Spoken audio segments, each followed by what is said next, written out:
అప్పుడు ప్రతిపక్ష నేతలపై విరుచుకుపడ్డటువంటి ఆనాటి శాసనసభ్యులు మంత్రులు ప్రస్తుతం ఎక్కడా కనపట్లేదు. ఎవరో ఒక్కరు ఇద్దరు మినహాయించి కనీసం గొంతెత్తి మాట్లాడే పరిస్థితి కూడా ప్రస్తుతం వైఎస్ఆర్ కాంగ్రెస్ పార్టీలో లేకుండా పోయిందనేటువంటి మాట వాస్తవం. సింహం సింగిల్గా వస్తుంది, దమ్ముంటే మీరు సింగిల్గా పోటీ చేయండి, 3 పార్టీలు కలిసి కాదు సింగిల్గా రండి అంటూ ఎన్నికలకు ముందు సవాల్ విసిరారు.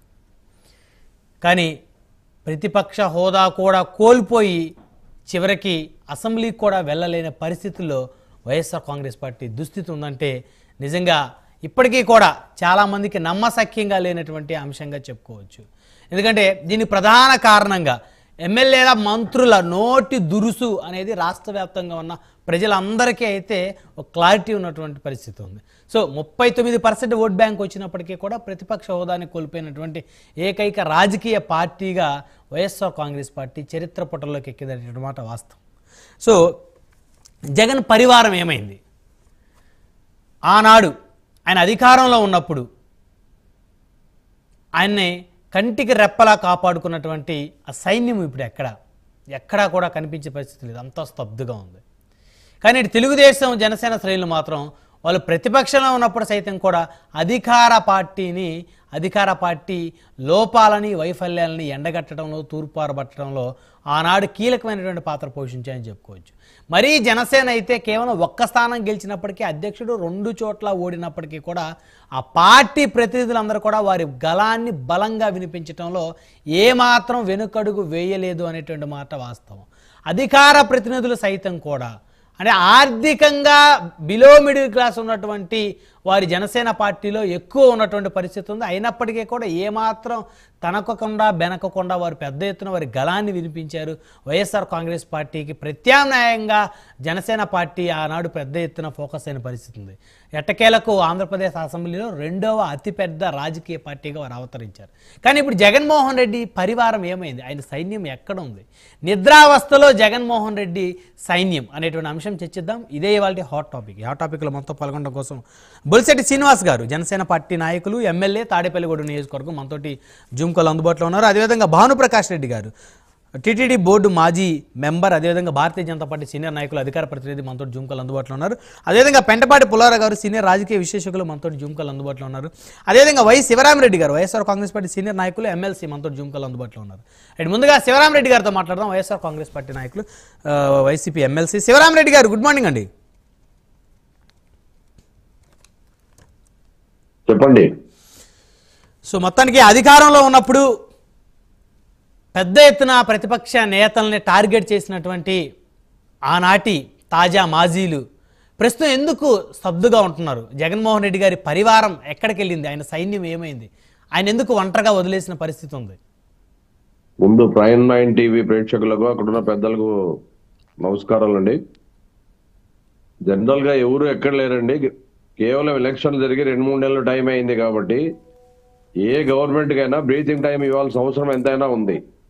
దాంట్లో భాగంగా అన్ని గమనిస్తున్నామే తప్ప ఎక్కడా మేము పక్కన తప్పుకోవడం లేదు, యాక్టివ్గా లేకపోవడం అన్నది లేదు. అన్ని వాళ్ళు చేస్తున్న యాక్టివిటీస్, వాళ్ళ ప్రతి మూమెంట్ మేము గమనిస్తున్నాం, అంతే తప్ప తప్పుకోవడాలు పక్కకు పోవడాలు అనేవి ఏముండవు. ఈ పార్టీలో గట్టి సైన్యమే ఉన్నారు. ఉన్నా లేకున్నా పార్టీ కోసం ఎప్పటికీ కష్టపడతారు, పార్టీతోనే ఉంటారు, వైఎస్ జగన్మోహన్ రెడ్డి గారితోనే ఉంటారు అనేది వాస్తవం. కాబట్టి ఎవరు తప్పుకోలేదనేది వాస్తవంగా అందరికీ తేలాల్సిన అవసరం త్వరలో రాబోతుందని కూడా చెప్తాను. మీకు ఎట్టి పరిస్థితుల్లో ఎవరు తప్పుకునే పరిస్థితే లేదని చెప్తున్నా. అయితే శివరామరెడ్డి గారు, అవకాశవాదులకి జగన్మోహన్ రెడ్డి గారు పెద్దపీట వేశారు. కష్టపడ్డటువంటి నాయకులకి తో కంపేర్ చేసుకుంటే అవకాశవాదులకి ఎక్కువ అవకాశాలు ఇచ్చారు. ఈరోజు వారందరూ కూడా పార్టీలు మారుతున్నారు, కొంతమంది రాజీనామాలు చేస్తున్నారు, కొంతమంది స్తబ్దుగా ఉన్నారు. ఎవరైతే మొదటి నుంచి పార్టీ కోసం కష్టపడ్డారో వారికి సరైనటువంటి గుర్తింపు ఇచ్చినట్టయితే ఈరోజు ఇంకా బలంగా పార్టీ ఈ పరిస్థితుల్లో బలహీనంగా ఉండేది కాదు అనే వాదన ఏకీపిస్తారా? ఇప్పటికైనా పార్టీ బలంగానే ఉందండి, బలహీనంగా ఏం లేదు. ప్రతి పార్టీలోన పవర్ కోల్పోయినప్పుడు కొంతమంది పోతుంటారు, వస్తుంటారు. ఈ ఆయారాములు గాయారాములు మామూలు జనరల్, ఇది దీన్ని పట్టించుకోవాల్సిన అవసరం లేదు. పార్టీ క్యాడర్ మట్టు పార్టీతోనే గట్టిగా ఉందనే విషయం అందరికీ తెలుసు. కాకపోతే వాళ్ళ కొన్ని ఇబ్బందుల వల్లనో లేదంటే వాళ్ళ ఇతర కారణాల వల్లనో వాళ్ళు వెళ్ళిండొచ్చు, వెళ్తుండొచ్చు. అంత మాత్రాన పార్టీ వీక్ అవుతుంది, వీళ్ళు అసలు పార్టీ నుంచి వేరే పార్టీలో ఎప్పుడు పోలేదని కాదు, అన్ని పార్టీల్లో అందరూ పోవడం జరిగింది. గతంలో అంత పెద్ద పార్టీ అయినా చాలా సంవత్సరాల నుంచి ఉన్న తెలుగుదేశం పార్టీ నుంచి చాలా మంది పోయారు లాస్ట్ టైము. అది మనం కూడా గమనించాల్సిన అవసరం ఉంది. ఇది కేవలం భారతదేశం అంతా జరిగే పరిస్థితే ఇది, కేవలం ఆంధ్రప్రదేశ్ లోనే కాదు. ఇప్పుడు టిఆర్ఎస్ తెలంగాణలో ఉంది, ఎంతమంది ఎమ్మెల్యేలు పోతున్నారండి మీరు గమనిస్తూనే ఉన్నారు. కార్పొరేటర్లు కావచ్చు, మున్సిపాలిటీ కౌన్సిలర్స్ కావచ్చు, వివిధ వర్గాల వారు కావచ్చు.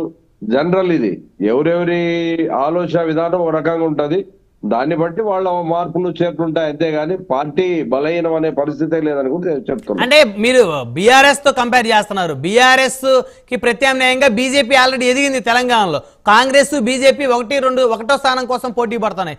ఆ తర్వాత బీఆర్ఎస్ పరిస్థితి. కానీ ఇప్పుడు అలా కాదు కదా. వైఎస్ఆర్ కాంగ్రెస్ పార్టీ మీరు చెప్తున్నట్టుగా 35 నుంచి 40% ఓట్ బ్యాంక్ ఉన్నటువంటి పార్టీలో వెళ్ళిపోవాల్సిన అవసరం ఏముంది? కార్పొరేటర్లు అందరూ కూడా మూకమ్మడికి వెళ్ళిపోతున్నారు, మేయర్లు సైతం కూడా పార్టీ మారుతా ఉన్నారు.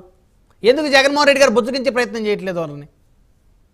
ఇప్పుడు లాస్ట్ టైం అంతమంది ఎమ్మెల్యేలు పోయినా ఏ ఒక్క రోజు కూడా జగన్మోహన్ రెడ్డి గారు బుజ్జగించే ప్రయత్నం చేయలేదన్నది మీ అందరికీ తెలుసు. అవును, మామూలుగా ఒక సామెత ఉంది, తుమ్మితే ఊడిపోయే ముక్కను పట్టుకొని ఎంతవరకు తుమ్మగలము అని. అంటే మనం ఎప్పుడో ఒకసారి మర్చిపోవడం గ్యారెంటీ, ఎప్పుడో తుమ్మినప్పుడు ముక్కు ఊడిపోతే దాన్ని పట్టుకొని ఎప్పుడూ తుమ్మాలంటే తుమ్మలేం కదా. ఇలాంటి కొంతమంది ఉంటారు, వాళ్ళని ఉండు ఉండాలంటే ఈ రోజు కాకపోతే ఇంకో నెల 2 నెలలు 3 నెలలకు పోతారు.